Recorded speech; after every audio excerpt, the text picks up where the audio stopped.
out here who know what they want and they want to like be married and they want to like build a life. I feel like I want that old school love. Scotty came hard. I hate to say it, but there's something there. You're dangerous. Hey guys, welcome to Little Black Book 91. You already know what time it is. Listen, you already know what time it is. We're talking to you guys about Ultimatum Season 3, Episode 1, and it did not fail to deliver. I mean, people were crashing out on the first episode, and I got to tell you, it's looking like a very, very interesting particular season. First and foremost, again, make sure you like, share, subscribe to the channel. We're here to break down all the reality TV stuff and relationship content for you guys as well. So listen, for the next probably like 30, 45 minutes, we're going to be breaking down this episode 1 and hopefully giving you guys some really good insights into these couples. Now, let me just say this first and foremost. I think watching, obviously, the Ultimatum Season 3, Episode 1, first thing first, I want to say this is I'm listening to the way that everybody's talking. Everybody is ready for the ultimatum. What I mean by that is everybody seems to be ready to have relationships with other people. Like, this is the first season of Ultimatum that I've heard people talk in a way that they know they're going to somebody else and they could lose that person. I wasn't really sure how to really anticipate, how to take in that particular information. At first, I was like, okay, are people being fake? Are people acting? Are people only coming here for clout because of the way that they were talking about how they were about to move on with other people? So I found that quite interesting. As I got through, obviously, this episode, I'm like, oh, okay, look, there's some real stuff actually happening here in all these couples as well. So we're going to break down each individual couple, but let me give a quick rundown of my particular thoughts of each couple. First of all, we had, obviously, Dave and Vanessa. They were, actually, let me tell you, Sandy and Nick first. For her, she was out of the clubs. But that's a compliment. And it was. I knew if I'm drunk calling you, that's a big compliment because I don't drunk call anybody. All right, so Sandy and Nick. Nick obviously gave the ultimatum to Sandy, and he felt like, you know what, his time has come now, and he wants to be able to progress the relationship because he's ready to settle down. He's ready to leave the streets of relationships and enter into a place of marriage. Okay, now she's got her own issues when it comes to passion, fire, and I feel like they're saying something. I feel like they're saying something that's not really being said when he says that she needs to put her passion elsewhere aside him. Something is feeling a little bit off when he said that. It felt a little bit code word for you do some certain behaviors, but we'll discuss that a little bit later on. Let's go to the next couple. Like I said, I'm doing a quick breakdown of everybody. Vanessa and Dave. That we can't really talk about. It seems uncomfortable, and I just don't know why. He's expressed that he wants to get married. All right, Vanessa and Dave, really, really quickly. For me personally, looking at Vanessa and Dave, what I see is Dave obviously is prohibiting the progression of the relationship into marriage. There's something that he sees about Vanessa that he does not like. I think more, and it may be also a fear of his own self as to why he's not entering that space of marriage, because he's the one that's holding it back. But as soon as obviously they decided to see other people, brother was crashing out. Like, brother Dave.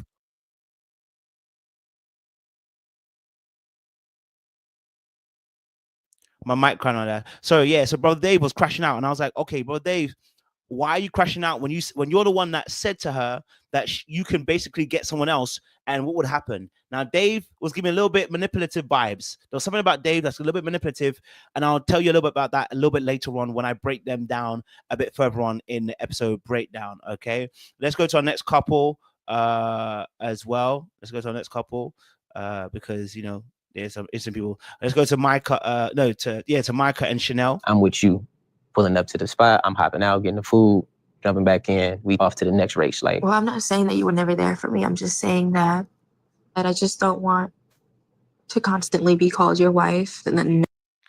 All right, so Micah and Chanel are definitely something a bit odd, because what I would say is that Micah's, and I'm not going to say odd, they're actually a really good couple. I like them, but the problem we have is that brother Micah here, something's prohibiting him also as well from actually progressing this relationship. Again, once more, we're not really told what it is. He hasn't really said what it is. He just says it's not the right time. But the right time, why is it that you are saying it's not the right time, but you're always saying that you're going to marry her? She is your wife. What is stopping you from getting to that next stage? I'm not sure what's actually happening for you. And when he spoke to another lady, when they were talking to Zaina, he literally just said, you know, that, you know, that he's not ready. And I was like, okay, if you're not ready, why aren't you ready? Why is it that you feel like she's not ready? And then he gave a bunch of excuses, your career, your kids, didn't. And I was like, this is giving a bunch of stuff that I feel like you're not really being honest about. So something needs to be unearthed there as well between Micah and Chanel. And hopefully that will get done in the next few episodes as well. Okay, so we also got Caleb and Mariah. If crisis happens. Today is the first official date day. It's gonna be really, really, really weird. All right, Caleb and Mariah. Listen, for them two. So Caleb and Mariah, what I'll say is very interesting. He's also again another brother saying, you know, I don't think it's time yet. You know, you need to know yourself a bit more. He's saying, listen, you want to explore the world a bit more. You want to be able to enjoy the world a bit more. And he's letting her know that once again, another brother who's saying the same thing, it's not ready. You know, he's not ready to actually go forward with the relationship into a marriage aspect, which is cool. I mean, I get it, but again, once more, we're not sure. He gave us reasons. He thinks that she will be resenting of him, and I'm asking the question: what has he seen of her that he feels that she will resent him? What has he seen that he feels that she will turn around later on and regret the decision to want to get married? Now, I think for her decision making why she wants to get married, she feels emotionally ready. Her career's in good space. She wants the marriage now, right? So there's something about that. I don't know what's going on there. We'll have to wait and see on that as well. Okay, then we've got JR and Zaina. Tell me that you feel this way. I want you to feel the same. For this person, they check off all my boxes. Like, oh, actually, forget everything I said today. You the one. All right, so Zaina and obviously JR, I mean, they are very, very, very good looking couple. It's almost giving model couple, but anyway, they're both actors, we don't know. Now JR has connected with another young lady on the show already. He connected with Sandy. They are talking about sex already. We'll discuss that a little bit later on in my review.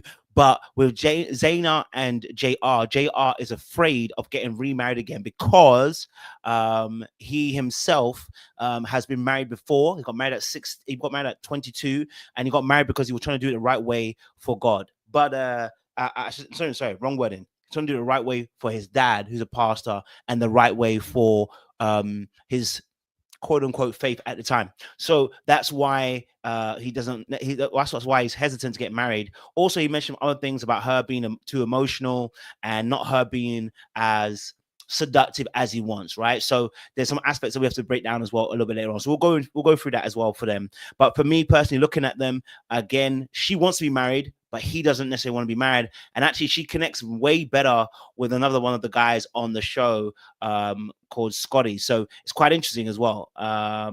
So we'll see. I mean, he's already talking sex already with another lady. So that's another interesting aspect as well. We're going to quickly just talk. Another couple is Scotty and Aria. I think I just imagined you being more sad. Am I sad that we're breaking up and we're going to be exes? For sure. But also, I don't think that it is ridiculous to say that, like, I don't know that we had to go this route. There are obviously nuances in our relationship. All right, so Scotty and Aria. Aria actually is the one that wants to withhold the relationship. Now she has fears about her parents, and her parents who her mother resented her father because she chose something that her father wanted to do, and the mother didn't want to necessarily do it. And so she has learned from that and is afraid of going further into marriage. She wants to keep her autonomy. And so unfortunately, Scotty, the guy in this occasion, is the one that's issued an ultimatum, just like Nick, and wants to obviously have the marriage aspect, right? But she doesn't want that. And he feels like, you know, they're not emotionally connected. Now, I think, again, in their situation, once more, I think it's very difficult because they live in different states as well. And so they live very, very far away from each other as well. So that's another added burden of trying to make a relationship work.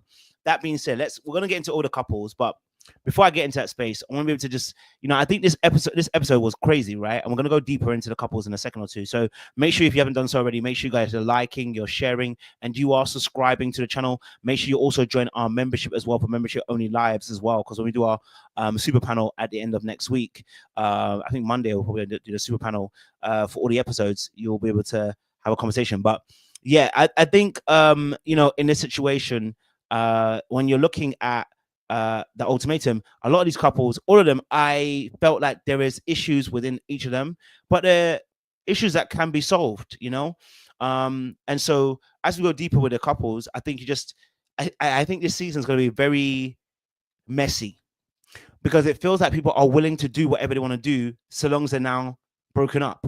So that obviously in the show Ultimatum, they break up.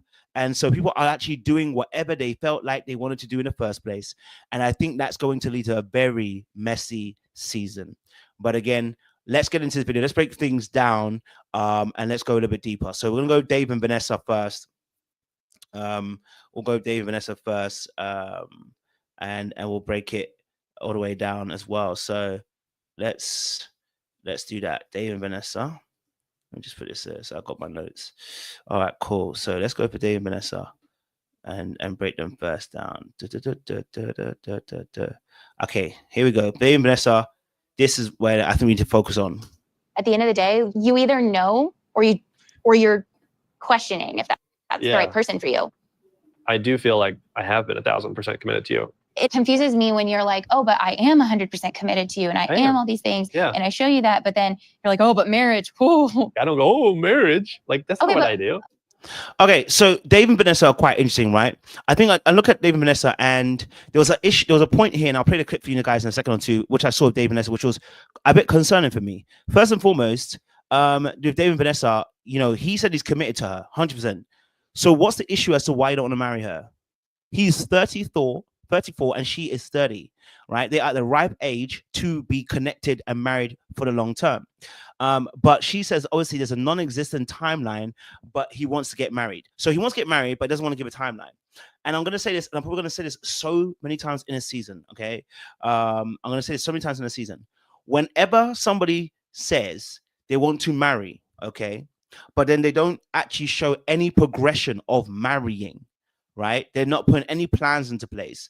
They are not moving forward. They're not telling you how to progress this to the next stage.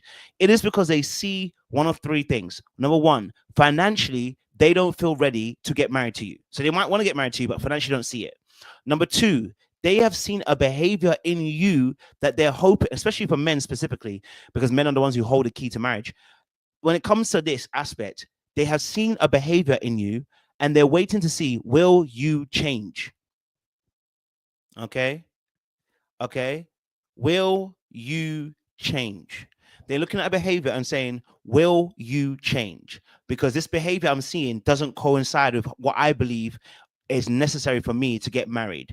The other aspect also is you are a placeholder and a cup holder, and they are not being honest with themselves about the fact that they don't see marriage with you. Right? But he said he sees marriage, so he's not even dodging it. But in other aspects, you are a placeholder, and they don't feel they can get better as of yet. They don't feel the right person's come across their path yet. They are literally waiting for the right person to come along, and they'll literally dump you and leave you. Right? And the other aspect, that those are normally the three that I normally see it when it comes to these kind of couples. Now, I think with Dave, obviously, he said he's committed 100%. But if you listen to where he talks to her, there's a power dynamic in this relationship, which I think he's very happily held on to, if you listen. Okay. Why is it that marriage screams to you, he's more committed than he was before, and I needed that? I feel like I've answered this question at least 1,000 times. You're going to have to answer it one more time. If I could be with someone who's like gun-ho, like ready to dive in the deep end without any hesitations or questions about How like deep is going. The deep end? What do you mean? We're here. Now, obviously, there's another part where he actually questions her decision. He goes, the people that are obviously given ultimatums, he says, people that are given ultimatums, basically, they need a good reason as to why to do it. And I said, okay, why is he questioning her reason for the ultimatum? First of all, you don't have to come on the show. Number two, why is he questioning her reasoning for the ultimatum? I said, okay, maybe the reason why he's questioning her reason for the ultimatum is because he doesn't believe in her actually being able to make a very good decision. And if you're somebody who's dating somebody who you don't believe will make a good decision, why are you with them? Why are we with people we don't believe can make good decisions? Why are we with people that we don't trust their judgment? Well, because we like the power dynamic that we have between that person, where we believe that we are better than that person and we have control and we are the lead in that relationship. This man will waste your time. No offense. From what I'm looking at, from what I can see, and I'm being very blunt about what I'm seeing, so I'm always willing to change that. But what I'm seeing is he's going to waste your time because the way he spoke to her, and I'm not saying she's perfect. What I'm saying is what I saw and what he was saying, right? When he questioned reasoning for why giving the ultimatum, that when people give an ultimatum, if I can get a clip for you, hold on, let me see. You it for a reason, like a good reason, and not like, is mine not a good reason? At the end of the day, you either know or you're questioning if that's the right person for you. And right there, as I said, look, he said, the people that come to the ultimatum, they give it a good reason. And I said, okay, okay, so you don't believe that her reason is a good reasoning. Why did you agree to come on? You know what I'm saying to you? Number one, why did you agree to come on? And number two, the way he questioned it, I believe he believes he's an intellectual superior to her. You know what I'm saying to you? So she's not your level, it feels like. Then my brother, maybe that's why you are holding on. All right. Maybe that's why you've been holding on. And maybe that's why you actually need to get rid of that relationship. Maybe you need to go into another relationship because actually you don't believe she's your equal. Therefore, you will always mistreat her. So you're wasting time by trying to say I'm committed, because you are committed to the relationship, but you're not committed enough to get married. You see, what marriage does is it puts this kind of framework on people's mindset to say, actually, if you really love that person and you really care about them, can you do it forever? And then people start thinking, I can't do it forever because you know what? I see this, and this, and I don't like it. But we don't say it because we're afraid of losing that person. But actually, your person isn't the person standing in front of you. And that's what I feel about him. That's not your person, bro. I do feel like I have been 1,000% committed to you. It confuses me when you're like, oh, but I am 100% committed to you and I am all these things. Yeah. And I show you that, but then you're like, oh, but marriage. Ooh. And that's why if you are 1,000% committed to her, I'm not denying he isn't. He is committed to her. Oh, 100%. But is he committed to marriage? No, that's a different story. Okay. And there's a little part, I think it's after this part, actually. Let me see if I can get it where he actually says it as well. Oh, crap. I done gone past it. Before, and I needed that. I feel like I've answered this question at least 1,000 times without any hesitation. You're going to commit to me. We're done. Like I genuinely mean that.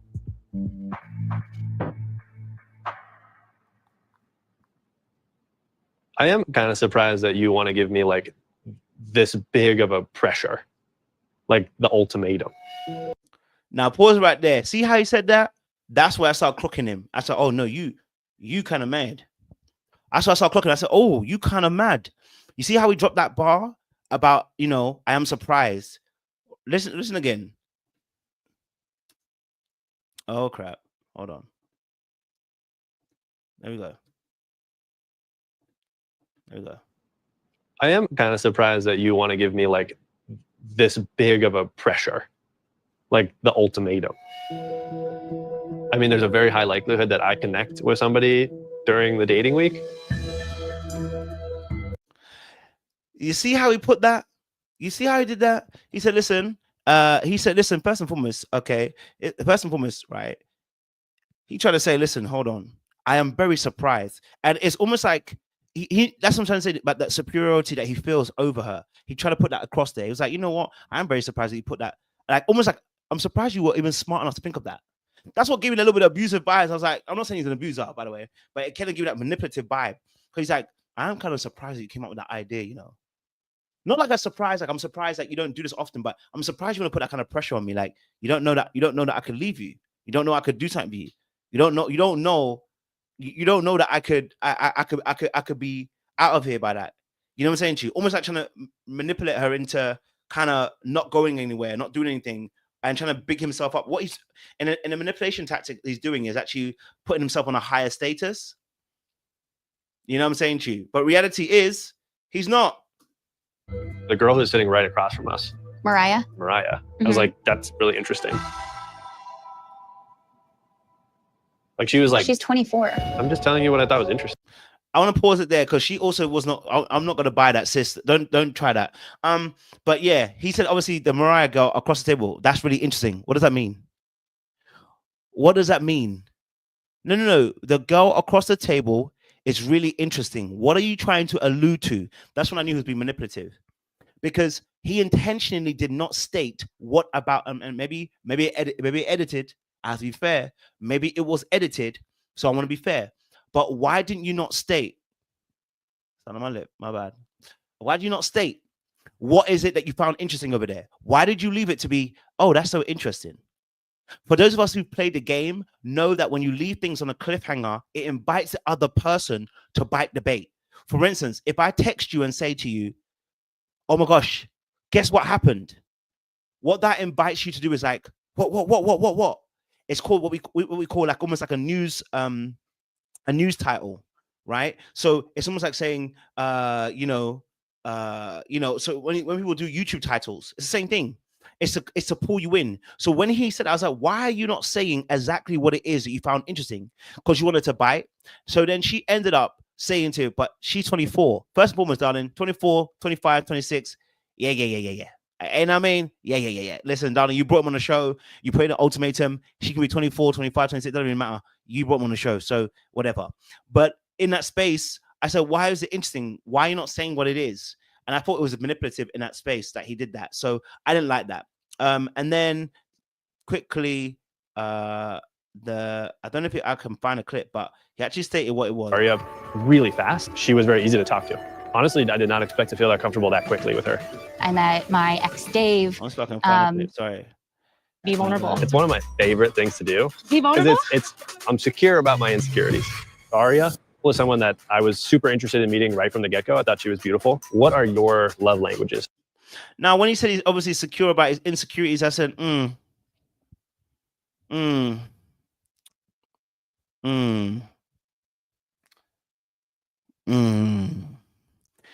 I said, okay. All right, we're going to watch him. Because here he crashed out. Yeah? He crashed out. Once he saw his girl getting talked to, he crashed out. I'm a goofball. Well, I'm the funniest. Like, Yeah, I'm the funniest. No, you have no idea.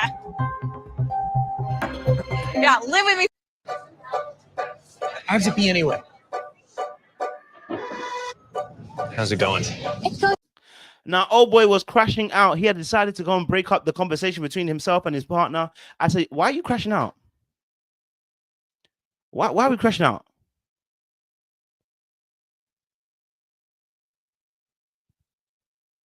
Why are we crashing out? You know what I mean? Like, what is it that we are crashing out over? You know what I mean? Right? And then I thought you said obviously that you could find somebody. That's when I said this guy is a dangerous guy. He's manipulative, super manipulative, very, very manipulative, and he wants the power in the relationship because I think he feels insecure about being in relationships and being vulnerable. He's not that vulnerable. He's not secure about his insecurities. This is somebody who I believe is trying to hold the power in the relationship because he's afraid of being vulnerable, that he'll get hurt. And there's some kind of fear. That's what promotes the manipulative behavior. Because manipulation often comes from a space of wanting control, and the control often comes from a space of fear. So when I saw that, I said, oh, no, brother, you are manipulative. Can't lie. Oh, good. How are you feeling? There are times where I'm just like in my head a lot. What exactly are your in your head thoughts? Like things I can't control, like wonder what Vanessa's thinking, or do I need to explore a connection with somebody new? Do you need to explore a connection? You do. But guess what? No one's exploring it with you. Okay? Because they talk. Here's why. At the table, they talk because the girl that he wanted, which is Aria. Sorry, you're right. It was Aria. I apologize. It was Aria. Okay. Aria's, I don't know if I can get the clip for you guys. If I can get the clip for you guys, I'll try and see if I can get the clip for you guys. Aria said on the table, yeah, in the game, that the person she has the least connection with is him. Wait, what was chemistry with? I'd say Dave. Ouch. I actually thought we had some really good chemistry. She was like my top person. I thought I was pretty good at reading people, but I guess I'm rusty at dating. It's been years. It's Nick's. Nah, brother, they don't want you. Okay, they don't want you. Okay, that's the reality of the situation. The person that you actually wanted don't want you. And so now the game is flipped because all the power is no longer in your hands. You're seeing your girl with somebody who she actually likes, and that's stretching you. It's stretching you. You feel some type of way. And I get it. I understand why you feel some type of way, sir. Okay, I get it. I understand. You stressed. Because the girl that you actually wanted said she had the least chemistry with you, and you thought you had a connection. You thought that, you know what, someone will connect with me on the show, and yet the one that you actually wanted ain't connected with you. So now what you're doing, you're going to disrupt your partner's connection because you feel like you can stop her from connecting, my brother. And you were trying to very subtly, trying to get your partner to leave the show a little bit early. Let's be honest. I don't know if I can find a clip. If she speaks, because she speaks in a, okay, I think I found it. Hold on. Let's play this clip. I think she discusses it here, right? Oh, crap. There we go. This spot. Dave feels like he's gotten a lot of answers out of this experience already, which is great, but it's week 1 and we have, I can't do math very well, but it's like 7 more weeks to go, I'm pretty sure. Olga was like, listen, if he thinks I'm leaving early, he better think again. We got 7 weeks of this. You better get it together. You know what I'm saying to you? You better get it together. So he tried, like, she told him, listen, I'm not trying to leave the experience a little bit early. And he was like, no, I'm not trying to say that at all. No, you were trying to allude to that. You're trying to be manipulative, and you're trying to make it her decision. And you're trying to make, instead of just saying plainly and clearly, you don't want to be here no more, you're trying to manipulate her to make the decision to say that she wants to leave. Then they'll be like, yeah, cool, that's no problem at all. And then guess what? Then it's on her. Oh, it's you don't want to leave. You want to do this. You don't want to be the bad guy, and you don't want to tell the truth about how you actually feel. Yeah. Okay, let's leave them behind. We're going to go on to our next couple. Let's go on to Sandy and Nick, because boy, oh boy. Well, what I would say very, very quickly, is, I can't lie to you, but Vanessa's kind of annoying too. I'm just going to be honest. Can I be honest with you guys? She's annoying. Okay. Annoying in the sense of, when I say annoying, not that she's a bad person or anything, but she does this thing which is really annoying. I can't lie to you. The hyper energy is one, but number 2, there's another thing she does. She don't listen very well. I shouldn't say that very well, but she over talks when people are talking. I don't know if I can get a little clip of this. Hold on. Really wasn't looking for anything. Right. But yeah, enough about me. What about you? No, I'm an artist for a living. That's awesome. Yeah, it's great. I've been in the city for a minute. I lived in 15 Venice. years? Yeah, I've lived in LA That's a for long 15 time. years. How old are you? Like, I'm 38. Okay. Yeah. Okay. Yeah, I'm the golden ultimatum. Yeah. Basically. I think I'm intrigued by Nick. I can't play all of it, but a little bit later on, obviously, she, as I was talking to this guy here, what's his name, Nick, she just kept on jumping in a little bit, just a little bit. It's a little bit annoying, that's all. Just kept on jumping into the conversation. It's like she doesn't allow the other person just to kind of say what they need to say without almost trying to be, I agree with you, I see it too, and yeah, I'm with it too. And can I be honest with you, those type of people, you're hell annoying. Stop it. Okay, all right, stop it. Okay, it's annoying. You think you're connecting with the person, you're not. Stop it. When someone's telling their story, let them tell their story. 1 or 2 times, you know what, that's me, I see it. Okay, I totally hear what you're saying, yeah. But keep it flowing. Allow the person to keep flowing. Stop stopping them, right? Oh, you've been here, 15 years? And you never did air. And it's like, allow the person to land their points. And you can connect with them after they finish. That's all. You know what I'm saying to you? That's all it is. You know what I'm saying to you? So I don't think it's a major crazy thing. It's just a little thing I noticed that can be a little bit annoying. That's all. Nothing that's going to stop him from her actual, partner from marrying her, but just something I thought that would be a little bit annoying. Okay, let's go to Nikki and Sandy as well, because we've got to break them down as well. Because I thought they were quite interesting, Nikki and Sandy, in their scene. Because I can't lie to you, I'm a little bit scared. Okay, I am a little bit scared by Nikki and Sandy. Let me grab some. Did not have to text me. No. It's fine. I know you'll be thinking about me. Very much so. I mean, I want to walk out of here with you, but there obviously are.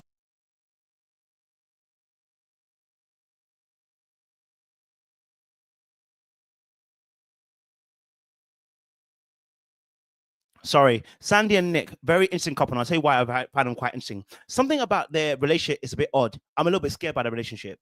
Okay, their relationship out of everybody else's, I'm a little bit scared by the relationship. Yeah, I thought the same thing as well related to Jessica. She just looked like her as well.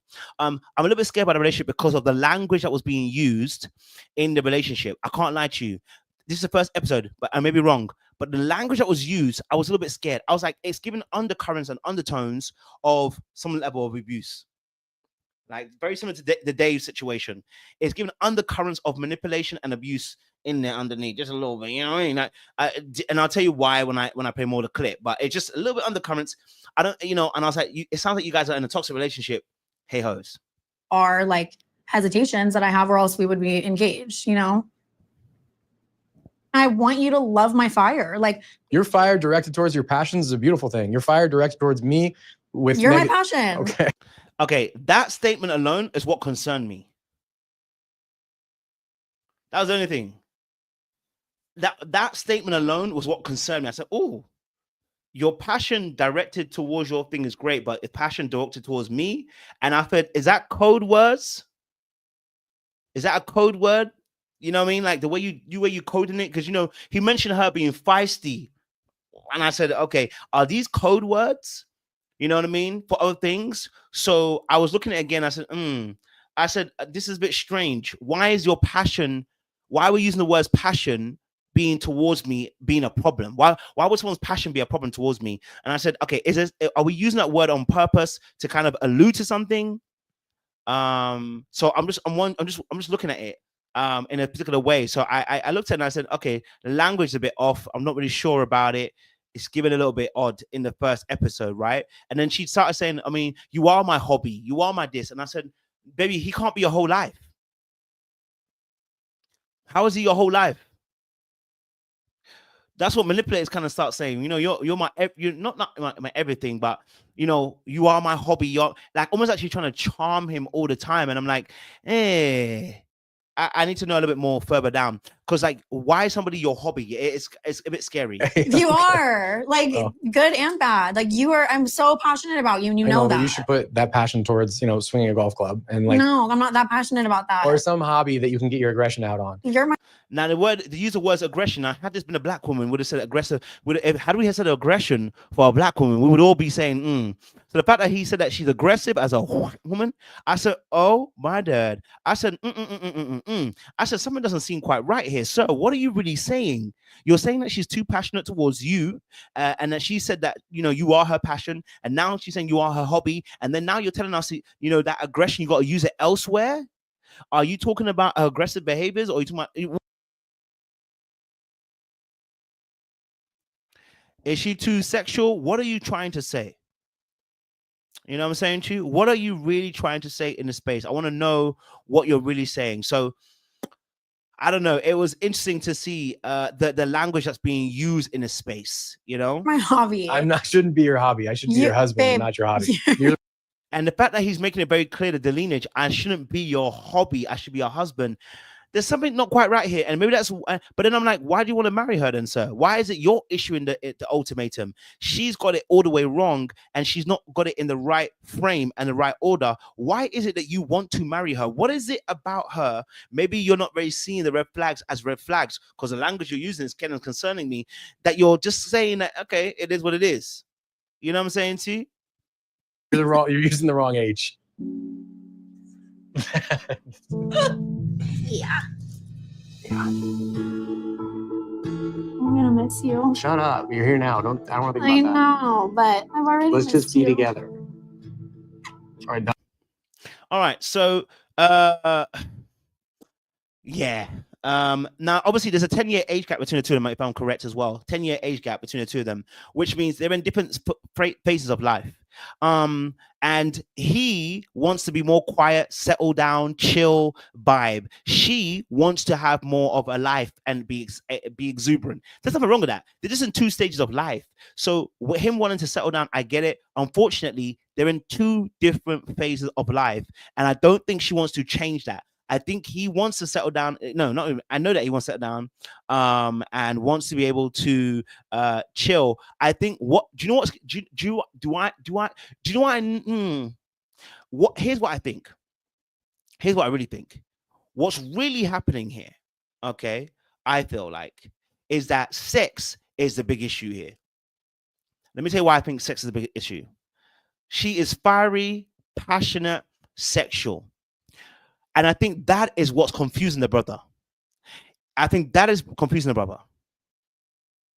You know, that is confusing the brother. And I think he doesn't realize that the relation, and I think he realizes, but the sex is what's covering up the actual relationship as actually being what it actually is. And so instead of actually taking a step back to see it for what it really is, that it lacks a substance that you actually require and need, you're in two different phases of life. This brother's going forward with a marriage. Yeah, because you're probably enjoying the fact that she's a horny devil. And I mean that in the most polite way, that she's very overtly sexual. And it's very nice to have someone like that who desires you in the most sexual manner. It's nice to be desired. It's nice to be wanted. It's nice to be converted after, right? But it doesn't fulfill a whole relationship. You need more than that. Right. And I think that is probably what's confusing the fact that you wouldn't make this decision if there was no sex.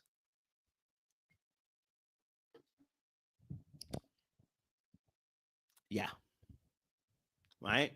So there's some stuff that needs to be checked into as well. And my concern was this. Okay, let's go back. Let me go back. This moment here confused me a little bit. I want you to just pay attention to this moment here. This moment here was a little bit, just a little bit. This is it. Watch this. You're crying? No. The idea of walking away from her it's hard. I don't want to part ways, but if it was what was best for each other individually, then I would take that road. Now, at first she laughed, and I said, The brother was crying. She said, "Oh, you're crying," and then laughed. Now, it might have been a nervous laugh. So I'm still gonna give her grace. But when I saw it first, I said, The idea of walking away from her it's hard. I don't want to part ways, but if it was what was best for each other individually, then I would take that road. The idea of walking. She gave him obviously the reassuring head rub. I am madly in love with this woman, but we've been fighting. I don't want to get choked up. You're crying? No. Now, when she laughed, I said, Now, she may be uncomfortable with feelings. She may be uncomfortable with, maybe deep sentiments and that stuff as well. So maybe that's also part of it. Maybe he's more emotional than she is. Could be part of it as well. It's just an initial response of her just laughing, like, "You're crying." I was like, it's not looking good. Now, she obviously put the hand reassuringly on the back of their head, but that was secondary to the laugh. Why was that her natural reaction? I said, there's probably some more we need to really understudy and really and go deeper with, because we're not getting the whole story here. And so those tears that began to, choke him up. It wasn't like major tears, but choke him up. I said, I said, this is gonna be a problem. Okay, all right, this is gonna be a problem. And it ended up being. Now, of course, obviously with Sandy, now we got to talk about obviously her connection with old boy real quick, because she beeline for JR like there was no tomorrow. I'm hot. I'm like sweating. Hello. Hold on. Just put the Versace's on and sorry. Let me get my proper clip. I thought I had the right clip. I had the wrong clip. Here we go. Okay, let's get to this conversation here. You notice that so quick? Like, because that's an insecurity of mine. No one's looking at your calves. They're looking at these, so don't worry. I know. I saw you putting on your sunscreen. I was like, whoa. Okay, so these two got sexual attraction. Let's be honest. All right, these two got a very heavy sexual attraction. All right, let's just be very real. Now, she beelined for him. Okay, and their opening conversation was about sex. That told me all I need to know. I said, she's a horny devil. Okay, and so is he. And a horny devil met another horny devil, and this is what they're doing. You know what I'm saying to you? So when I saw that, I said, okay, y'all on here just to hunch. Yeah, you lot are on here. You're gonna take advantage of the situation and you're gonna hunch. Okay, then. That's what you're gonna do, right? Because the conversation was focused on sex. Listen. Oh, you're the Scorpio, Yeah, I right? think we established we're both Scorpios. Okay. Female Scorpios to me are like little, like different than male Scorpios. Yeah, they're I hear great. like the sex is crazy. I've dated one Scorpio before, and it was fun. For real? Yeah. Fun in what way? What do you think? Now they both did this, they both made a joke about sex, and that told me all I need to know about where they were. That's all I need to know. These two are going to fully enjoy the freedom of this process. They are going to do dirty things. As somebody said, they are both masterful flirts. Absolutely. They both know they're very good looking people. They've come together and they're going to utilize the time that they have wisely. Bye-bye Zaina and bye-bye Nick. Now, I think Zaina, if she's smart, stick with Scotty, it could be something. But if she sticks with, if Nick doesn't get it together and go with Vanessa, okay, all right. As I said, yes, they're here for a free pass. Absolutely. They absolutely are here for a free pass. Now, what was obviously even more interesting was the conversation at the end, because he did actually share some really deep sentiments, actually, and they moved on very, very quickly. Relationship that you don't feel like you're getting right now. I feel like there's like been a lot of jealousy. A lot of women that like commenting on my posts. Yeah, it's and hard. following You're an me. attractive guy. Like, Thank you probably you. get a lot of attention. Like, Right. as long as there's trust. Man said, listen, I a lot of jealousy. Like, I got a little woman who commented on my post, and is that why she's jealous? Listen, I don't take up for the women. You know me already. I take up for the men all the time. But brother, let's be honest and be real. Is it because the women are commenting on your post, or is it because you have some? Are we going to find out that you entertain some conversation you shouldn't entertain? I don't want to find out that calling someone jealous and then we find out that you actually are entertaining conversations you shouldn't entertain. Are we going to find out that you entertain some conversations you shouldn't entertain? That's what I'm a little bit concerned about. Are your boundaries are your boundaries poor? Okay, so I'm just saying, I do stick up for the men. Okay, I stick up for the men a lot of times, but I want to be very honest. Are you breaking boundaries? That's what I want to know. That's what I want to know. I want to know that is that what you're doing? Okay, that's what I'm asking, because you've called her jealous. Okay, Trust in the relationship. I was gonna say that. Like, Bro, to I like you're reading my mind right now. know that like you're good. Do you want kids? I do. As long as the money's flowing, the more the merrier. Yeah. Now, listen, I think she made a good point here. Sandy made a really good point. She said, listen, hey, as long as the money is flowing, we can have as many kids as we want. But it's the way she's positioned the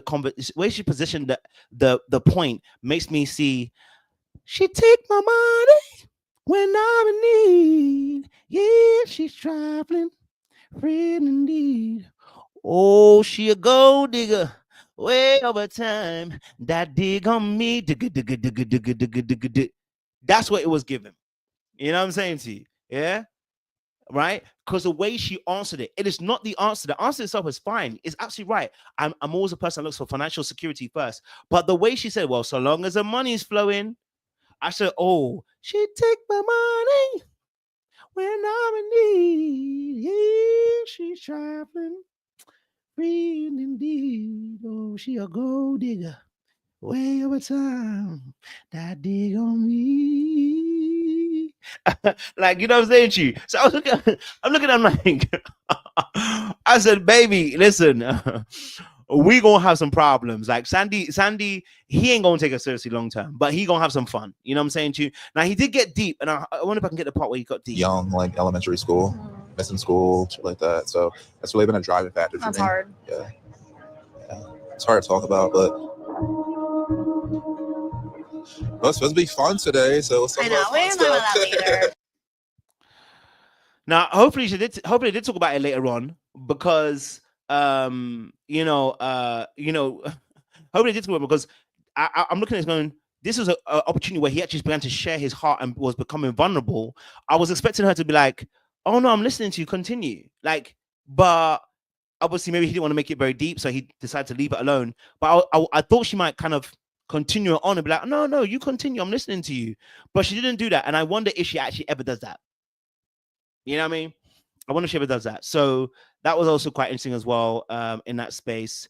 But she did make a comment that obviously she wants to be asked about her day, and he doesn't ask about her day. That her partner doesn't ask about her day. I wonder if I can get a clip for you guys on that as well, where she said, "No, it's like it's good to hear you say that. Like I need somebody to nurture me too. Like, I need that."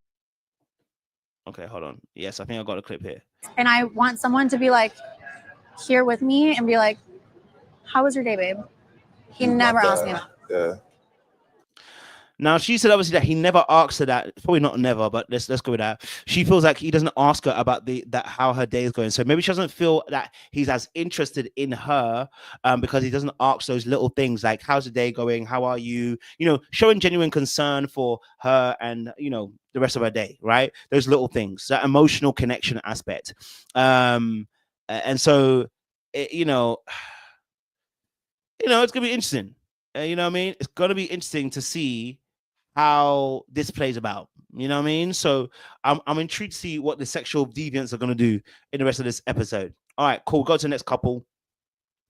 Boy, the energy we're taking to do some of these couples. Okay, Micah and Chanel, we'll do them really quickly as well, because I think that's also another one. Micah and Chanel, I think they are interesting. We didn't get to see them much on episode 1. But that what they shared was also interesting. Maybe, take a back seat from that for a while. But it's not like I'm asking you to like get me pregnant or have kids right now. I don't know, Chanel. Like they say, marriage is the biggest decision of your life. Okay, so Micah and Chanel are quite interesting. I just don't get what the issue is for Micah. Well, I shouldn't say I don't get it. He mentioned the fact that he feels like it's not the right time. Why? You just started your career, and then you started putting things on that weren't actually being on. You just started your career, what do you want to put that on a back burner? Is that really your concern? Or is something else your concern, Michael? What really is your concern? Because as soon as she talked about commitment, did you notice how he quickly spoke about how he also does things for her? Like when she said about what she does, right? She challenged him. Let's go a little bit further earlier, right? Listen to this. I give you the answer that you want. You've given me the ultimatum. You're saying you're ready to get married, but if we are to take that step, how do you see yourself as my wife? It's kind of crazy how you say, how am I ready to be a wife? And I feel like... Now, pause right there. He actually didn't say that. So they actually both weren't listening. He actually said, how do you see yourself as my wife? And she said, it's kind of crazy that you think that I'm not ready to be a wife. He never said that you're not ready to be a wife. He asked the question, how do you see yourself as my wife? So he's seeing something that he doesn't like. Right? He's seeing something that she doesn't like, that he doesn't like. And it's not telling us the truth and telling her the truth. It's not about time. Something is happening that she's doing that you don't like, and you're not telling her. So she can't change it if you don't tell her. Or maybe you have told her and she has not changed it, because immediately you're saying that, how do you see yourself as my wife? And he didn't ask whether you're ready to be a wife. And so she said, it's crazy that you think I'm not trying to be your wife, which means she actually wasn't paying attention to the full question, right? She heard what she heard because it made her feel some type of way. And he made it feel like he was questioning her ability to be a wife rather than actually answering the question, right? We've gone through so much where I proved that I'm really here for you in all of our moments. And it's still a question. You've been there for me, but I've been there for you too. When we first met, you was Ubering, You're... Now pause. She said, obviously, I've been there for you. I proved myself to you. Now, the fact that someone had said they proved themselves to you is even kamikaze and crazy. But, she said, obviously, I've had to prove myself to you. And I said, oh, okay, wait. Why is it that she's in a space where she felt like she had to prove herself? Now, is that to do with him? But it can be. But is it also to do with how you move through life? Do you feel you have to prove yourself to people? Do you feel like you have to prove yourself worthy of people? Do you feel like you have to prove yourself worthy of being loved? That's a question that she might have to ask herself, because that might be extending beyond what this relationship actually is and something that she has to work on. Now, for him also at the same time, right, if she says that she's done all these things for you, he immediately came up with, well, I've done these things for you too. But the whole conversation is that you are the one that's holding off the marriage. She's not. She's ready to get married. So why did you have to level the playing field? Like, yeah, but I do these things for you too. why did you get defensive in that moment that you had to retaliate with that particular comment and say basically and say basically that, you know, I'm also doing the exact same things you're doing, you know, and then went on to tell us a whole story about how he supported her during the Ubering. I said, wait, hold on a minute now. You're doing Uber Eats. Who's with you every day? You. After I finished working, I'm with you, pulling up to the spot. I'm hopping out, getting the food, jumping back in. We off to the next race. Like, Well, I'm not saying that you were never there for me. I'm just saying. And that's the point. She never said that either. She never said that he wasn't there for her. But what he heard was, I'm not there for you. When you start talking about yourself, you see how we start hearing things and then we start answering a question based on what we think we heard, but we didn't actually hear that. This requires a good exercise for both parties. We need to sit them down and be like, hey, look, what are you actually hearing? Because you're not hearing the question. Neither of you heard the right question when you were answering it just a minute ago. So we need to sit you down and be like, okay, what did you hear so that I can actually answer the question appropriately to what I'm actually asking? Because what she's talking about is you moving to marriage. And now, you know, talking about, talking about obviously being committed and what you've done for each other. And then, you know, you've moved into a space where I feel like you've moved away from the question slightly. And so that tells me that the way we're listening, okay, the way we're listening, it's becoming, it's not in alignment, you know?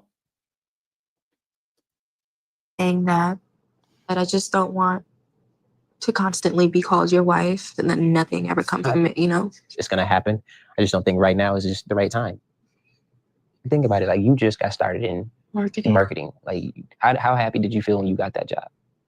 Really happy. That imagine we get married, you're just getting really started in this career and then kids and stuff happen and then now you have to maybe. Okay, so you know what? You know, he gives us a reason. He goes, okay, you know, to be fair, he says, hey, look, you know, your job, you know, you got your marketing job just recently. I don't want to just get married now. You know what I'm saying to you?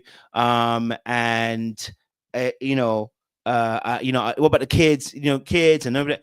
And it's almost as if he's almost going catastrophizing already ahead of time, like this, and this. And I get it. I understand you want to plan for the future. My thing is, what is the real reason why you don't want to get married? Because it's nothing to do with her job. You're not giving us the real reason. Like the real latent reason why you are not getting married is not because she's got a job. It's not because she just become a marketing dream. It's not because of that. There is a real latent reason as to why you are not getting married. So what is that particular issue? Because it's nothing to do with the fact that, oh, think about kids in future. And then she never asked for, she never said we're going to have to get married now and get kids straight away. If you want to plan timelines out, plan the timeline out. If it's a case of that you're not sure about timeline, hey, look, let's get married in 2 years' time. I want to have kids in another 2 years after that, right? You know what I'm saying to you?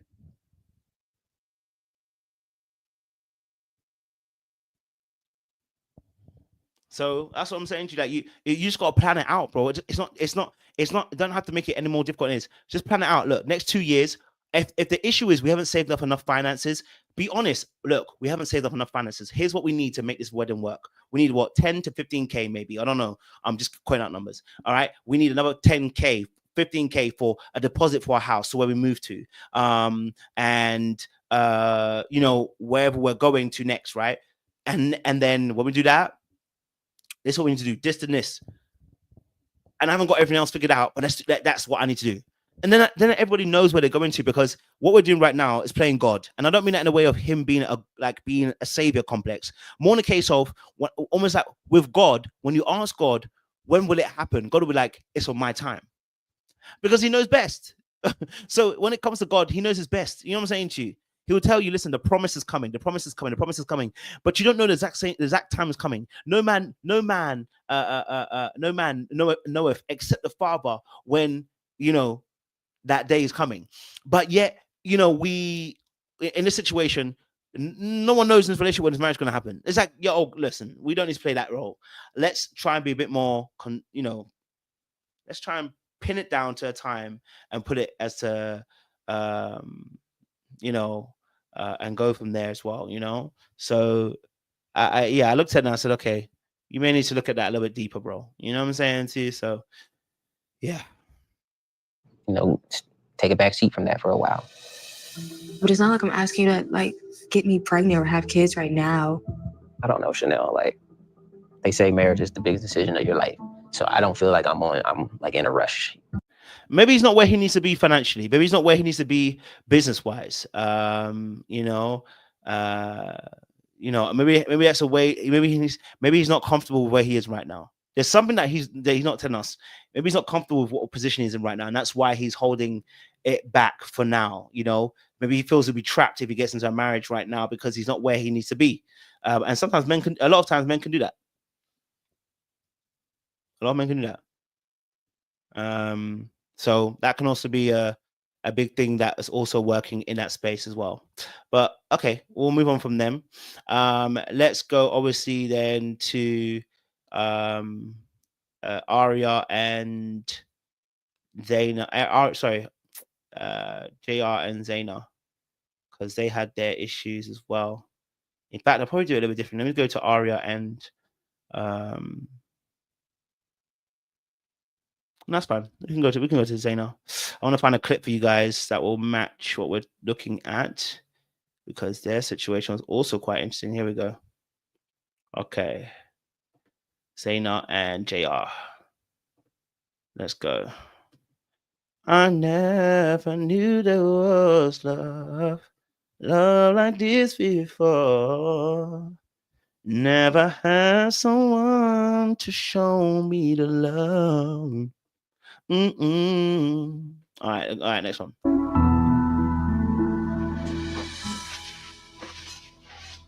She came out with I never thought I'd be here with you right now. No. In this position. At the end of the day, we just need to walk in our truth, and we have to let that guide us. Yeah, these two ain't. I don't know if these two are even a couple. I can't lie to you. My first thoughts were these people are not even a couple. But anyway, okay, so Zaina and LCJR. Now, one of the major issues that they are having in a relationship is that JR thinks she's overly emotional. Okay, he's discussed that with the Sandy girl. He said that Pisces are very emotional. Okay, and so he feels like she is a overly emotional Pisces. And then he described that, you know, she's not as, I guess, overtly sexual as you saw with Sandy. He feels that way as well. And he feels that she's jealous, okay, of the fact that, you know, he has women after him as well. And so that's an issue. And then the reason why he's not marrying is because he's afraid of marriage right now, because he was married when he was 22. And in that space, when he was 22, he got married because of his dad was a pastor.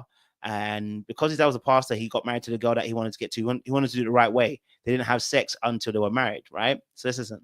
Nervous because I got the ultimatum. Same. I was like, this is crazy. Whole Fact that he was very like down to earth, but there's so many other guys to talk to. Yeah, I think. And go back a little bit so you can get the clothes. I do. I feel like I like putting. I saw you too, like putting it together. Yeah, with a white fit. Like I saw it. Oh, her boyfriend and like, dating other people. Yeah. How are you when you're single? I haven't been single in like 3 years. Yeah, so. Same. Would you say you've had a lot of past relationships or? So I was married before. I heard that. I was a little surprised. Yeah. Like that means that you got married at how old? 22. So obviously he got married at 22. He was young when he got married. You know, I saw that obviously that, you know, for him, that, you know, that was a decision that he made because he wanted to do the right thing. I think he's a little bit church hurt. Okay. I think he did whatever the church said he should do. His parents said he should do. Everyone else said he should do. And it went wrong and he's hurt. And because of that, marriage took the hit when other people and himself, accountability wise, should have taken a hit. Okay. So that was my thing there. So I was like, okay, well, accountability here because you made a decision. No one else did, right? So yeah, so that's kind of interesting to see because what I've experienced with men usually, like they're not trying to be tied down that fast. Right. Yeah. So my dad's a pastor. Yeah. I met my first girlfriend like when I was like 16 before we had sex, or like let's do things the right way and get married. So that's what we did. Oh, you waited. Yeah, did things the right way. Yeah. So, like, So, and I think that's what's frustrating him. He said, you know, he feels like he did things the right way because obviously he ended up not doing what he was right, not doing it wrong, quote unquote, the Christian way, right? So he did it right. They waited. They didn't have sex before marriage. They did it that way. And so why did it not work out? I feel like that's what I'm hearing. That's what I'm hearing outside of what he just said is that why didn't it go the way it needs to go? And because it didn't go the way it needs to go, I'm not going to trust that way anymore. I'm going to go a different way. And so I feel like with that, that's going to be a very difficult situation for him to overcome, but he needs to overcome it because him chilling with Sandy and doing the sexual energy with Sandy ain't going to help him progress in the relationship long term. I think right now where he's in a space of, he wants to have fun. Yeah, it sounds like this brother is in a space of having fun. You know, all right. Sounds like he wants to have fun, and he's no longer wanting to be tied down by the constraints of religion and spirituality and the Bible. He doesn't want to be in that space anymore. Okay, so, but he's been hurt, and I can understand that, but that's not going to help you in the long run when it comes to relationships for me personally. The Bible. I am, yeah. Okay, yeah. Family too is important. I'm one of 7 children. I'm a middle child. I'm one of 8. No way. What? JR is definitely attractive, and I kind of.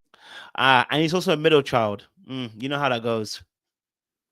You know how that goes. Okay, all right. Middle child, 1 of 7. You know how that goes. You're a middle child. You can get blamed for things. You can be starved of attention. You know, it can be tough being in that position as a young, you know, and especially if you've got so many siblings as well. Like, how much attention did he actually get? And how does that feed into the emotional aspect as well? And so that could potentially actually, play a role in the way that he's going to move in relationships, because he may be validational starved. And so because of that, that can lead back to that point I said about jealousy. Is it the fact that, you know, Zaina is jealous, or is it the fact that you don't hold very good boundaries because you need people to like you and you want women's attention from you? Is that the case? It may be, may not be. I just putting it out there. And so, yeah, I'm waiting to see that in the next few episodes and see what he actually does as well. So that would be quite interesting to see from there. I was like taken aback that he was very like down to earth, but there's so many other guys to talk to. I think that's why it was so hard with me and my ex. When you're in a long distance relationship, my ex was in LA. Okay, so I'm focusing too much on her. I need to move away from her. I want to go back to JR. JR back to his situation as well. I want to see that part. There's a part 1 to 3 on my notes. It's like, it's good to hear you say that. Like, I need somebody to nurture me too. Like, I need that too. Everybody needs it, right? What about you? Commenting on my posts. Yeah, it's hard. You're an attractive guy. Like, you probably get a lot of attention. Like, as long as there's trust in the relationship. I was gonna say that. Like, Bro, like, you're reading my mind right now. Now, go back to that jealousy aspect. He obviously says, obviously, for him, you know, there needs to be trust in the relationship. And there's a little bit of jealousy aspect as well. And I said, okay, well, to be fair, I mean, you know, I got no problem with that. Listen, I understand that people can get jealous. My question, again, I put my question here in the sense of, okay, if somebody is jealous, is it because you're not holding very good boundaries? And that's what I want to focus on. And I think the next part I want to focus on was what he says about his growing up in the household. I want to see if I can get that. How old were you? Young, like elementary school, missing school, shit like that. So that's really been a driving factor for me. That's hard. Yeah. It's hard to talk about, but it's supposed to be fun today. Now, this is the part that obviously I think is quite intriguing, because I think this deeper aspect of JR is what needs to be explored. I think he needs to explore that area. Living out of hotels. Really? Yeah. It's bad. He talks about obviously the financial trauma of poverty and how it affected him. And I think that's a major thing that will affect how your ambition and your drive is, but it also affects the way that you look at relationships and the safety of that relationship as well emotionally, because you may not have had time to deal with your emotions because you're always thinking about poverty. So to be honest, it may be very difficult. Okay. All right. It may be very difficult. And to be able to emotionally connect, and that's why maybe his partner Zaina may be too emotional for him, because simply put, in that space, she may be more emotional to him because he's so emotionally withdrawn. Remember, if you grow up in a place where you're having to not know when your next house is going to be, or next home is going to be, or where the next roof over your head is going to be, you're not going to have time to think about your emotions. You're not doing emotions. You're thinking about survival. Emotions go out the window. So people who are a bit more emotional can come up seemingly as being more emotional than you, and that can be very scary for you because you might have had to dismiss a lot of your emotional needs. Whew, that could be a little bit deeper conversation in that respect as well. How old were you? Young, like elementary school, missing school, shit like that. So that's really been a driving factor for That's me. hard. Yeah. Okay, so obviously Zena and Scotty obviously got into conversation, and they were saying the same thing, which is quite interesting as well. Go here. Where issues the ultimatum? Yeah, it's just not the right time in my eyes right now to just get married. Not the right one. How am I not on board? I do need those answers. Sorry, let If me like just get this. characteristics. Zena and Scotty's conversations. I think it was quite a good conversation they were talking about, and they both were quite similar actually in the way that they discussed their relationship. So let me see if I can get a clip for you guys. Yeah. With my ex, I feel like there's just such a vast difference in our timelines and what we want. That's definitely a large part of the reason that I issued an ultimatum. In a relationship, you should be on the same team at all times. Yeah. Now, obviously, for Zena as well, with Zena also at the same time, I'll be real with you. You know, I think with Zena, you know, she wanted someone who wants to be a partner. And I think her and Scotty actually could potentially make a really good couple. I think they both want the same thing. If they can be sensible about how they build a relationship and a foundation, this can be very sensible. It might not be right now, but it can be very sensible. But with her, obviously, her complaints about JR were more in the space of, okay, let me see where she put my notes up for her, because she put some notes about her issue with JR. And oh, I don't even put notes. I don't think I even put notes, actually, to be honest. I don't even put no notes on her. Damn, I didn't put a notes on her. Crazy. Not like you're fighting against each other or one person wins, the other person doesn't. It's like, how can we work together to get to at least a compromise? That's finding that middle ground. Exactly. And those are the key words. She mentioned the word compromise, and that was actually one of his key words that he mentioned, Scotty, as well, which when I'll break them down as well. And so she actually mentioned a key word about being able to compromise, and mentioned also as well how for her it was also about being the same team. And then she mentioned about how she found Scotty sexy because attractive, because he knew exactly what he wanted. And he said that she's wifey material because she knew what she wanted. And I said, okay, these two actually might have something. And it was sort of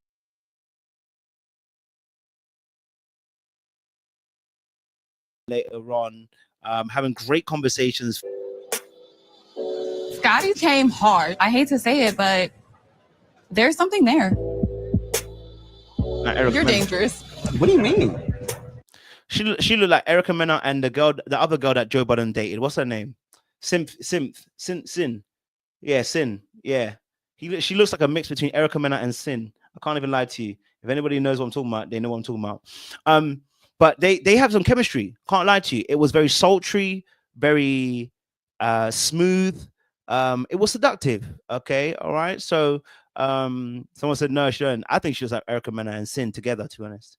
But yeah, no, they definitely had a good vibe going on. I'm interested to see what's going to happen, obviously, in the next few episodes, because we saw with Aria came in and interrupted. And on that note, we're going to talk about Aria and Scotty as well, because I think Aria crashed out, and that was quite interesting to see. I was like, damn, you know, that she gonna crash out. Let's go to this. Okay, so let's go to Scotty and Aria and see what they were saying. More. You know, at a certain point, you have to question, like, okay, like, is it life situations surrounding marriage that are making you hesitate, or is it the person that you're with? If Aria's not ready to be married by the end of this experience, I'm gonna move on. Okay, so Aria and Scotty, what is the biggest issue? Aria and Scotty, what is the biggest issue? Well, I think the biggest issue we have with Aria and Scotty is that she is scarred from her parents' marriage. Her parents' marriage had actually influenced her in terms of being very independent. She has seen something that her mother unfortunately went through, and she does not want to go through the very same thing. If I go a little bit earlier, she actually explains a little bit of that point as well. So let me see if I can get it for you. Okay. And she said she's at the peak of her career and does not want to make these sacrifices right now. She does not feel like she can make those sacrifices because I don't think she trusts him, and not because he's a bad person, but simply because she has witnessed it happen with her mum, and she's trying not to repeat the same mistakes. She's trying to break generational curses in her eyes. I feel like if I were to do that, it'd be me moving and me having to do a lot of sacrificing to make him happy. I do have. And notice what she said. She would have to move. She would have to sacrifice. She would have to do all those things to make him happy. So what is a compromise here? Right? What is a compromise here? Is there a compromise as in maybe can he move to where she is? Can his work pack up and move? Right? Maybe there's a compromise there, right? Because clearly you're saying that your job is obviously locational based. You can't move because of your workplace. So, you know, can he move and to where you are and maybe work and see if we can be married that way? If not, then, you know, what other solutions are there on the table that can make it work? Because right now, the only issue is, well, the work thing and you saying about having to sacrifice for him. I think the way she put it, the way that she described it as saying, I will be sacrificing things and for his happiness, tells me that you don't see yourself in this relationship as a we. You see yourself in this relationship as a you. And that is going to be very difficult to want to be married to. I'm saying that in the sense of the way that she sees herself is a you, not a we. Because when she talks about happiness, she talks about his happiness, not our happiness. So sis, we're going to have to change that thought process. I have a fear that I do something just because a man wants me to do it. Because I feel like that's kind of how my parents were. And I feel like my mom ended up resenting my dad and they're not together anymore. So her biggest fear is that her mom just did whatever her dad wanted and they're no longer together and her mom resented her dad now. So those are her real fears. In that space, I don't want to do it just because he's a man. Okay, so what are the other compromises, guys? Because one of the issues that you guys had was that there was compromise. Now, is that a fear? That's a real fear. I can understand it. You've seen some things that have made you question relationships and marriage and whether being in a relationship where you feel like the man's got the power. I get it. You know, I get it. You know what I'm saying to you? You know, I also understand that as well. So, you know, I think you have some fair, valid fears that are actually operating in that relationship. Now, what would make you feel more comfortable? That's the reality situation. What would make you feel more safe? What does he need to do to make you feel more safe to be able to make certain moves going forward? I think that's more of a conversation that they could have. What can be done to make them feel safe? Because not only is he complaining about, I mean, he's not complaining about her work or anything. He's complaining more about something else. If we go a little bit later on, you'll see this in the bathroom scene, what he's complaining about. I said, oh, this is quite interesting. Is ridiculous to say that, like, I don't know that we had to go this route. There are obviously nuances in our relationship that have brought us to this point. And I think just not being on the same page. So he mentioned this obviously not just to her, but he actually mentioned it also to Zaina. He said, listen, we're not on the same page. We don't communicate like a team. We communicate like individuals. For instance, even their booking of their flight, she booked her own flight and he booked his own flight. And she wants to be very independent, which again can work, but maybe he's the wrong person for that relationship. Maybe he's the wrong person because he's required, and you know, I don't know how much independence she actually wants. Of course, we don't have as much information. That can be detrimental, but it can also be a case of finding somebody who allows you to be also that independent, and they are that independent as well. My thing is this: every relationship requires us to have some level of interdependence. So in that space, when we want some interdependence, okay, we are looking at the relationship in a way where we are able to rely on each other and trust each other. And so I think that they're lacking in that area, you know? Yeah. And I mean, I think if we're going to be married, then we need to be on the same page. We've been in different cities, different states for the last, 9 months now? Like, you can only grow so close with another person over text. And so I think for him, a big thing, and he mentioned this later on, a big thing for him was touch. And I think that that's a major thing as to why it's not working as well for him. That's not necessarily a bad thing. That's not an indictment on her. That's not an indictment on her. That's actually a reality of their relationship, that they have different love languages. And one of his love languages is touch. He got very excited when Zaina was touching him and holding hands. He really, really appreciated it and liked it. So that tells us that there's a big thing for him when it comes to physicality, and he can't get that because his girl is in another state. So he may also have some things that he doesn't necessarily like about the relationship. He also needs to voice that as well, let her know, so that these may be things that you don't want to get married to, because you're saying that you want to get married, but in reality, you've also got issues that you're looking at her and you're like, I don't know, this ain't working for me. You know what I'm saying to you? You want to be married to her, but there are things that you don't actually really like. Now, of course, nobody's going to say this perfect, but I'm just highlighting the things that you don't necessarily like, you know? Over calls and FaceTimes, like that's not, to me, the way that you really build an emotional connection with someone. Will that be kind of interesting that most of the girls that are here like live in LA? I'm not looking for someone that is living in LA. Like, I think what I want is someone that has shown or displayed moments of compromise in their own relationship. So I think, again, you know, he goes on to elaborate as well that it's not just about the distance, it's about the emotional connection. So I feel like he feels like she doesn't connect the way that he wants emotionally. And that can be understandable, because remember, she's very independent. And oftentimes that is usually a trauma-based response. I can tell you that as a dismissive, avoidant kind of person, that particular aspect, that when you are a dismissive person, you can come off very cold. You know, similar with JR, same thing with JR, he does the same thing, come off very cold. You can come off very lacking of emotion. You don't connect always emotionally to people. You know, it can be overwhelming to be that emotional. So, you know, in that space, right, it may be good to call, it may be good to have a conversation on the phone, but after a while, I'm going to want some physicality. And also the way that you talk may not have much emotion attached to it. It may be very matter of fact. People who are very independent tend to have those kind of traits. So that can also play a role in a relationship of why he may feel some type of way, but he also may be anxious leaning. So he may want some of that and be anxious and maybe wants too much. We don't know. Relationship with their ex. Because, Why do you say that? Because I feel like we have an issue compromising sometimes. But I feel like we both have compromised. We've both compromised, but I think we sometimes have difficulty compromising with each other. And our relationship.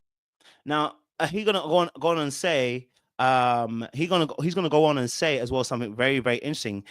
You rarely hear men say this. So when I heard him say it, I said, my ears perked up. He actually expressed it in a way of he is lonely in the relationship. Oftentimes we talk about how men make women very lonely in a relationship, that they can be there but not be there. He's talking about the exact same thing, but in reverse, where he says that he's been lonely in this relationship for the last few months because the emotional connection has been missing. Relationship, at least recently, hasn't had a ton of emotional connection because we've been apart.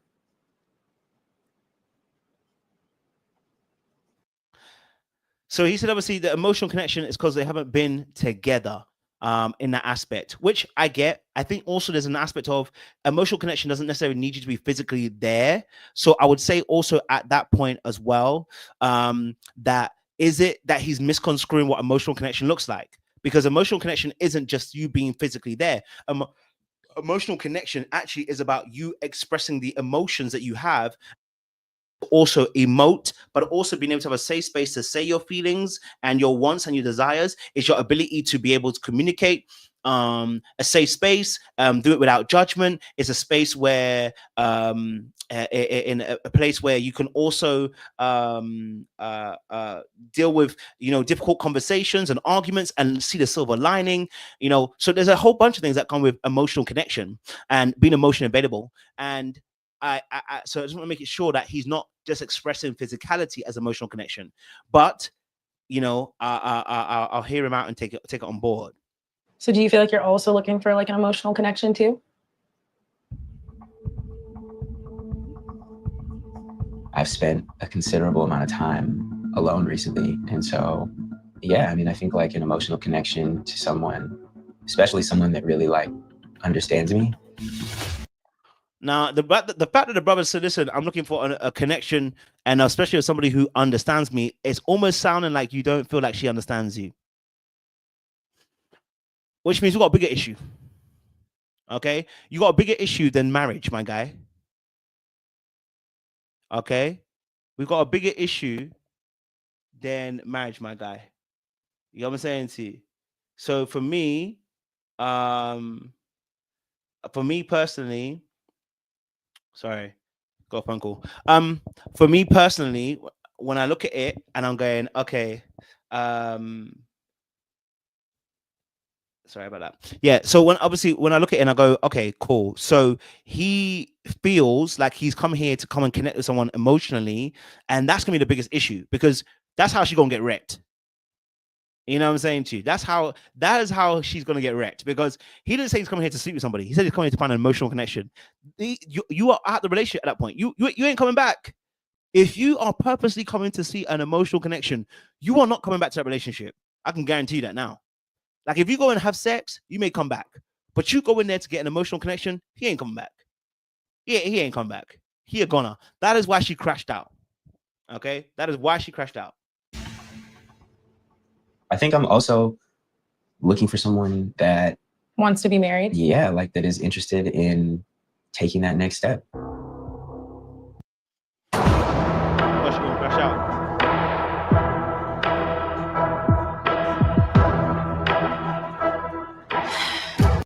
All right, so this conversation, the crash out, is the last part of our conversation. I don't like it. I'll tell you why I didn't like it. I don't like it on both parts, right? Because I think he did, but I think he kind of raised his voice a little bit. But I also don't like the fact that because she ended up coming there crying, yeah, you can't win. You can't win. You can't dismiss her. You can't say, let's talk about this later on. Like, you can't win. Once she came in there crying, I said, you're not gonna win. And that can be sometimes very frustrating because now when you're trying to talk to the person, drinking and crying as well, you've been drinking that day, it's just going to be an unreasonable conversation. And I can understand why he might have felt some type of way, but he didn't handle it all the way. It wasn't perfect, but, you know, I see both sides of the table here. Like holding hands.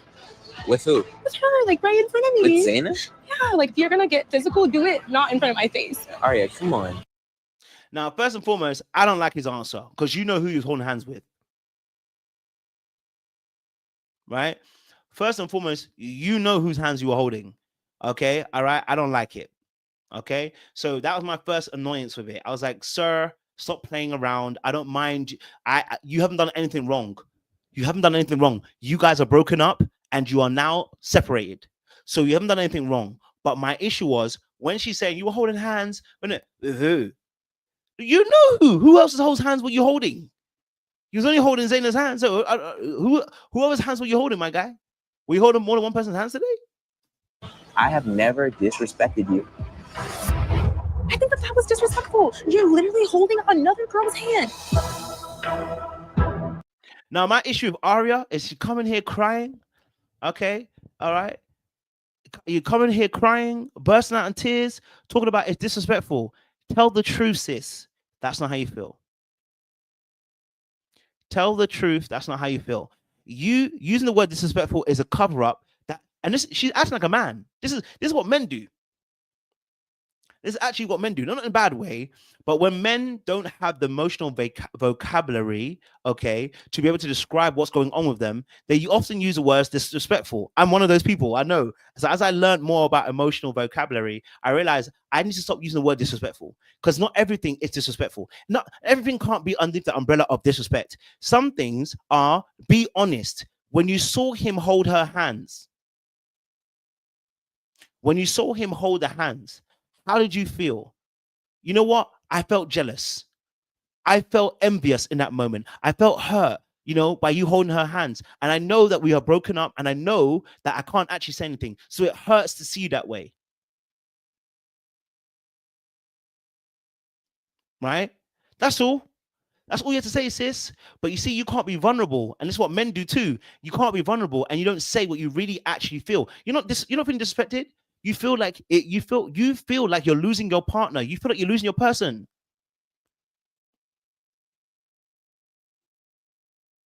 Do you know what I'm saying to you? That you need to see more. Do you get what I'm saying to you? So at that place, like, sis, be truthful. And then that frees you. Because just talking about being, it's disrespectful, it's not going to shift anything. You're not telling your full truth about how you actually feel. Look at me, look at me, look at me. I issued you the ultimatum. So you can just do whatever you want. No, then. that's not the truth. I'm trying to marry you. So what? You're just having fun? You want to hold hands? Maybe I should go do that with JR and see how upset you get. Now, this is the part where I realized, okay, these two are about to go into war. This one, I realized these two are about to go into some deadly war. Okay, all right. This is about to be a deadly war. I'll tell you why. Because you damn right know, first and foremost, sis, why did you say, I'm going to go hold the hands of JR? JR is even busy. Sis, he's busy. He's busy.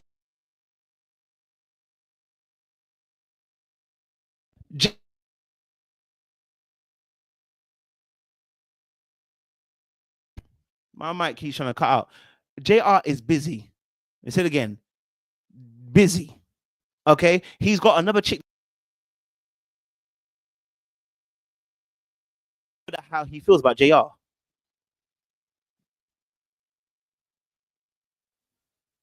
Right? You know how he feels about JR. You feel like that's his competition. But sis, so you're trying to hurt him too. If I go with JR and I do this with JR, go and do it then. Okay, go and do it, sis. Go and do it. But guess what? He's out here with a white woman. Okay? He's out here knocking boots with Sandy. He ain't here with you. All right? Don't get caught up in his web either. Listen, this is outrageous. How long were you talking to JR for? I don't know, but we were Exactly. talking. We were talking because we're supposed to get to know somebody. Exactly. So don't come at me and do this. Why are you yelling? Why are you yelling? Because you're coming at me foul. Okay, you don't need to yell. You don't need to yell. You need to stop coming at me like the way you're coming at me. Stop coming at me like that. I'm done. What? Wait, come here. So I didn't like the fact he was, raising his voice in a particular way. I think the reality is, that the situation. I think the fact with that situation is, in all honesty, I see how he can get a little bit angst, a little bit over the top in that moment. I get it. I've been there before. You know what I'm saying to you? But he just got to control his emotions a little bit better than that, bro. Like, because it's not the time. You know what I mean? Like, you ain't never gonna win. Okay. You ain't never gonna win in that game, okay? But I understood what he meant. I didn't like the way she approached it either, because it was she could have waited. She didn't want to wait. She played her game. She knows what she's done. I get it, but two wrongs don't make a right. You know what I'm saying to you? So I didn't like the fact that he also raised his voice at that point too. I get that he wants to be more firmer, but I didn't like the fact he raised his voice. It wasn't like abusive raised his voice. It's more of a case of like you're getting angst. You know what I'm saying to you? But it's not going to help your case. But I also understood that he didn't like the way she approached it. I know that. You know what I'm saying to you? I get it. Here, I'm done. Can't get an apology from Scotty ever, and I feel gaslit. I don't care that he wants to marry me. I don't want to talk anymore. I'm done. Now we're gonna have to wait and see. Is it that he never apologizes? Okay, is it that he never apologized? I don't know. I have to find out. I guess we'll find out next few episodes. So look, my thing is, I'm looking at this situation. I think these two, there's gonna be some war here. I think there's gonna be some war between the two of them. I think there's gonna be some beef between the two of them, and obviously him wanting to get the marriage.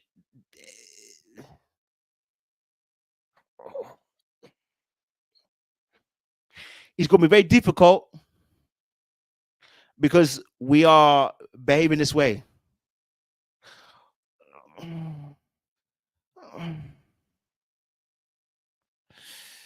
You know what I'm saying to you? It's going to be difficult.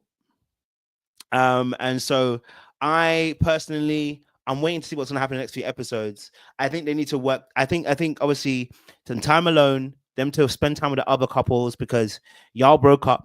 I don't know if you discussed the rules when you broke up, but y'all broke up. So you need to discuss those rules, if anything, in that place. And for me personally, I think there's some issues on both sides here.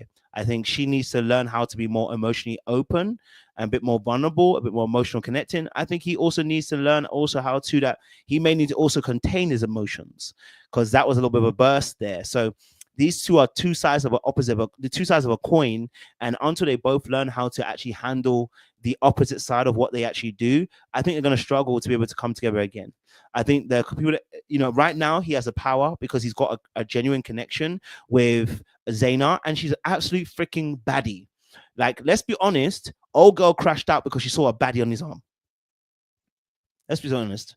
Just like Dave crashed out with Vanessa, you crash out because the person's got a genuine connection and with a baddie. Like, the holding hands it's just you to get an excuse to go and to cuss him out. You are hurt because he looks like he's moving on. Let's just be real, right? And so there are things they can work on. I'm willing to wait, and I can't wait to see what's gonna happen next. So, but yeah, I'm gonna leave it there. So my time is up, guys, and I'll probably watch episode 2. I might do another live a little bit later on. We'll see. But make sure you guys like, share, subscribe. I'm gonna cut up these videos so you can have it in short as well. So, it's gonna be interesting. It's gonna be interesting to see them. Mariah and Caleb. Oh, Mariah and Caleb. I won't lie to you. I've got nothing to say about them. I don't even have notes on them. The only notes I had on them is that Caleb doesn't want to get married. Let me see my notes on Caleb. I have no notes on them. I think you just said about obviously having a good career and emotional, but I don't really have much notes on them. The only notes I have on Caleb and Caleb. Sorry, I keep saying Caleb. Caleb and Maria is that he said he doesn't know why he doesn't want to get married. What's stopping him? I said, bro, if you don't get it together, what do you mean you don't know what's stopping you? You need to know what's stopping you. Something's stopping you from getting married, bro. And that's when I realized, okay, with Caleb, you're not being honest. Something that she does that you don't like. Or 2, you don't want to get married right now, bro. You don't want to get married right now. You're not ready to settle down.